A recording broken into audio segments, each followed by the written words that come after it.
Postmodernism is a late 20th century movement in the arts, architecture, and criticism that was a departure from modernism. Postmodernism articulates that the world is in a state of perpetual incompleteness and permanent unresolve. Postmodernism promotes the notion of radical pluralism, that there are many ways of knowing, and many truths to a fact. From a postmodern perspective, knowledge is articulated from perspectives, with all its uncertainties, complexity and paradox. Thus knowledge is relational and all realities are woven on local linguistic looms. Postmodernism includes skeptical interpretations of culture, literature, art, philosophy, history, economics, architecture, fiction, and literary criticism. It is often associated with deconstruction and post-structuralism because its usage as a term gained significant popularity at the same time as 20th-century post-structural thought.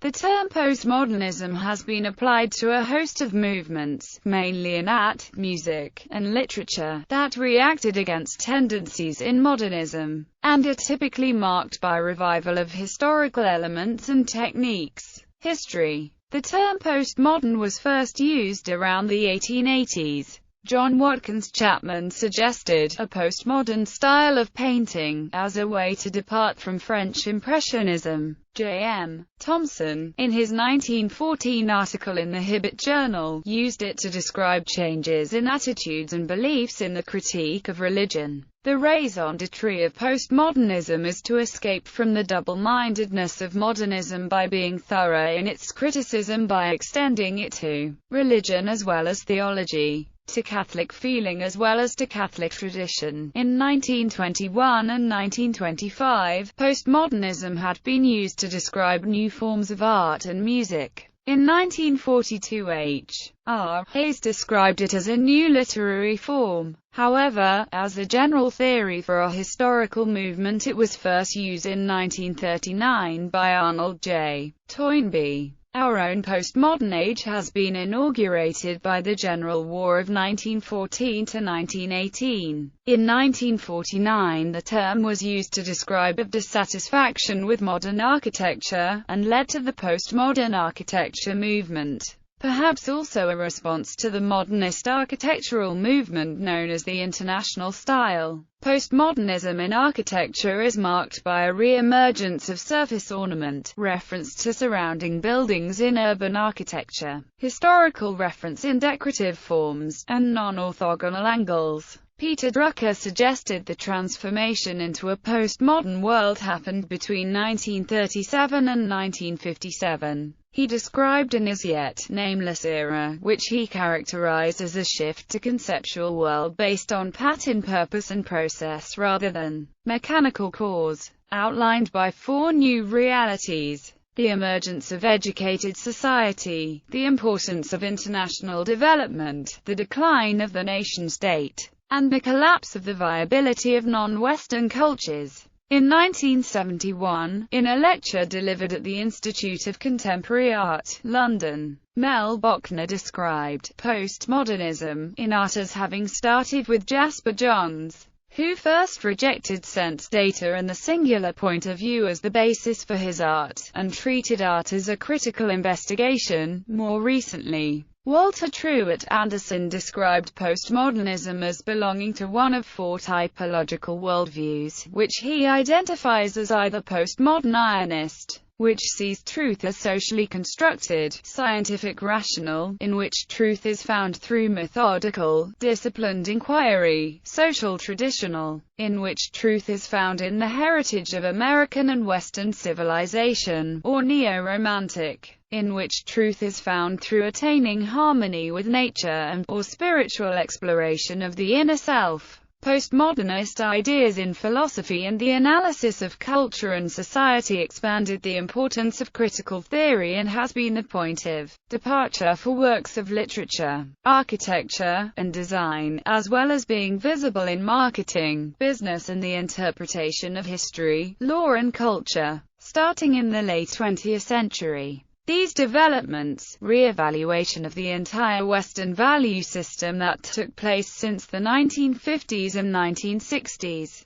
with a peak in the social revolution of 1968, are described with the term postmodernity, as opposed to postmodernism, a term referring to an opinion or movement. Postmodernism has also been used interchangeably with the term poststructuralism, out of which postmodernism grew. A proper understanding of postmodernism, or doing justice to the postmodernist thought, demands an understanding of the poststructuralist movement and the ideas of its advocates. Poststructuralism resulted similarly to postmodernism by following a time of structuralism. It is characterized by new ways of thinking through structuralism, contrary to the original form. Influence on art. Architecture. The idea of postmodernism in architecture began as a response to the perceived blandness and failed utopianism of the modern movement. Modern architecture, as established and developed by Walter Gropius and Le Corbusier, was focused on the pursuit of a perceived ideal perfection, and attempted harmony of form and function, and dismissal of frivolous ornament. Critics of modernism argued that the attributes of perfection and minimalism themselves were subjective, and pointed out anachronisms in modern thought and questioned the benefits of its philosophy. Definitive postmodern architecture, such as the work of Michael Graves and Robert Venturi, rejects the notion of a pure form, more perfect architectonic detail, instead conspicuously drawing from all methods, materials, forms and colors available to architects. Modernist Ludwig Mies van der Rohe is associated with the phrase, less is more. In contrast, Venturi famously said, less is a bore. Postmodernist architecture was one of the first aesthetic movements to openly challenge modernism as antiquated and totalitarian, favoring personal preferences and variety over objective, ultimate truths or principles. It is this atmosphere of criticism, skepticism, and emphasis on difference over and against unity that distinguishes the postmodernism aesthetic. Among writers defining the terms of this discourse is Charles Jenks, described by Architectural Design magazine as the definer of postmodernism for 30 years, and the internationally acclaimed critic, whose name became synonymous with postmodernism in the 80s. Urban planning. Postmodernism is a rejection of totality, of the notion that planning could be comprehensive, widely applied regardless of context, and rational. In this sense, postmodernism is a rejection of its predecessor, modernism. From the 1920s onwards, the modern movement sought to design and plan cities which followed the logic of the new model of industrial mass production, reverting to large-scale solutions, aesthetic standardization and prefabricated design solutions. Postmodernism also brought a break from the notion that planning and architecture could result in social reform, which was an integral dimension of the plans of modernism. Furthermore, modernism eroded urban living by its failure to recognize differences and aim towards homogeneous landscapes. Within modernism, urban planning represented a 20th-century move towards establishing something stable, structured, and rationalized within what had become a world of chaos, flux and change. The role of planners predating postmodernism was one of the qualified professional, who believed they could find and implement one single, right, way of planning new urban establishments. In fact, after 1945, urban planning became one of the methods through which capitalism could be managed and the interests of developers and corporations could be administered.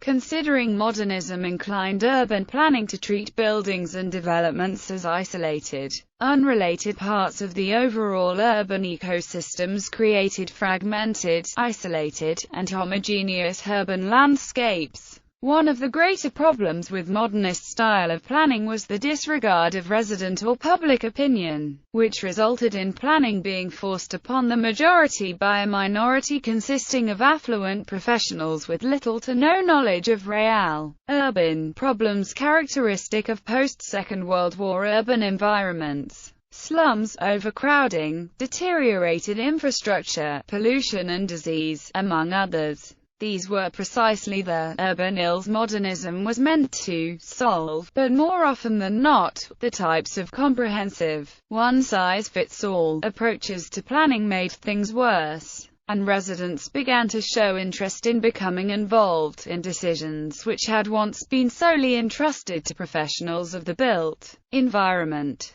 Advocacy planning and participatory models of planning emerged in the 1960s to counter these traditional elitist and technocratic approaches to urban planning. Furthermore, an assessment of the ills of modernism among planners during the 1960s fueled development of a participatory model that aimed to expand the range of participants in urban interventions. Jane Jacobs's 1961 book, The Death and Life of Great American Cities, was a sustained critique of urban planning as it had developed within modernism, and marked a transition from modernity to postmodernity in thinking about urban planning. However, the transition from modernism to postmodernism is often said to have happened at 3:32 p.m. on 15 July in 1972, when Pruitt-Ego, a housing development for low-income people in St. Louis designed by architect Minoru Yamasaki, which had been a prize-winning version of Le Corbusier's machine for modern living, was deemed uninhabitable and was torn down.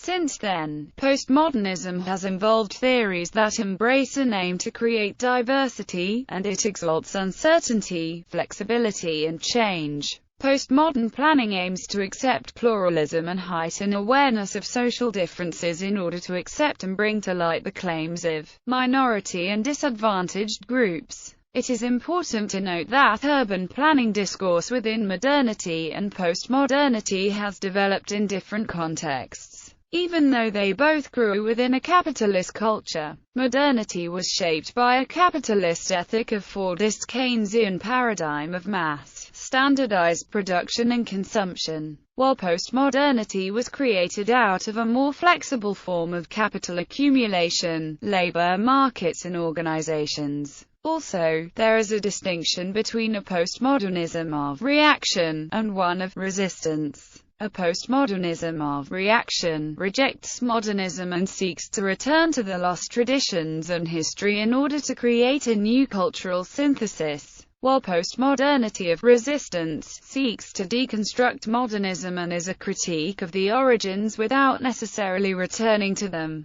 As a result of postmodernism, planners are much less inclined to lay a firm or steady claim to there being one single, right way of engaging in urban planning and are more open to different styles and ideas of how to plan. Literary postmodernism was officially inaugurated in the United States with the first issue of Boundary 2, subtitled Journal of Postmodern Literature and Culture, which appeared in 1972. David Anton, Charles Olson, John Cage, and the Black Mountain College School of Poetry and the Arts were integral figures in the intellectual and artistic exposition of postmodernism at the time. Boundary 2 remains an influential journal in postmodernist circles today. George Louis Borges's short story Pierre Menard, author of The Quixote, is often considered as predicting postmodernism and conceiving the ideal of the ultimate parody. Samuel Beckett is sometimes seen as an important precursor and influence. Novelists who are commonly connected with postmodern literature include Vladimir Nabokov, William Gaddis, Umberto Eco, John Hawkes, William Burroughs, Janina Braschi, Kurt Vonnegut, John Barth, John Rees, Donald Barthelme, E.L. Doctorow, Richard Kallick, Jerzy Kosinski, Don DeLillo, Thomas Pynchon, Ishmael Reed, Kathy Acker, Ana Lydia Vega, Jakim Topol and Paul Auster. In 1971, the Arab-American scholar Ihab Hassan published The Dismemberment of Orpheus Toward a Postmodern Literature, an early work of literary criticism from a postmodern perspective, in which the author traces the development of what he calls literature of silence through Marquis de Sade, Franz Kafka, Ernest Hemingway, Beckett,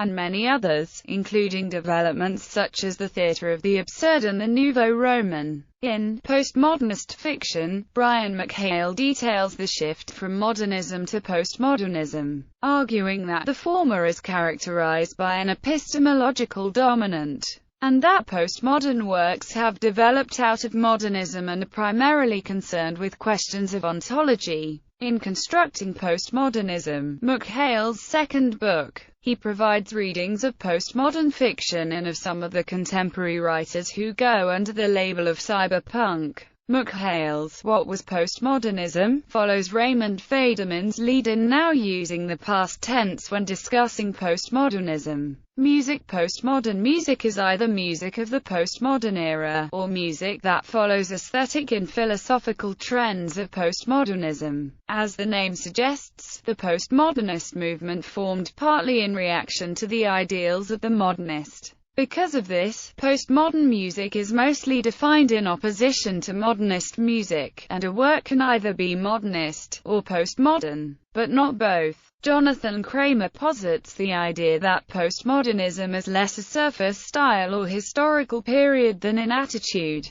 The postmodern impulse in classical music arose in the 1960s with the advent of musical minimalism. Composers such as Terry Riley, Henrik Gorky, Bradley Joseph, John Adams, Steve Reich, Philip Glass, Michael Nyman, and Lou Harrison reacted to the perceived elitism and dissonant sound of atonal academic modernism by producing music with simple textures and relatively consonant harmonies. Whilst others, most notably John Cage, challenged the prevailing narratives of beauty and objectivity common to modernism. Some composers have been openly influenced by popular music and world ethnic musical traditions. Postmodern classical music as well is not a musical style, but rather refers to music of the postmodern era. It bears the same relationship to postmodernist music that postmodernity bears to postmodernism. Postmodern music, on the other hand, shares characteristics with postmodernist art, that is, art that comes after and reacts against modernism,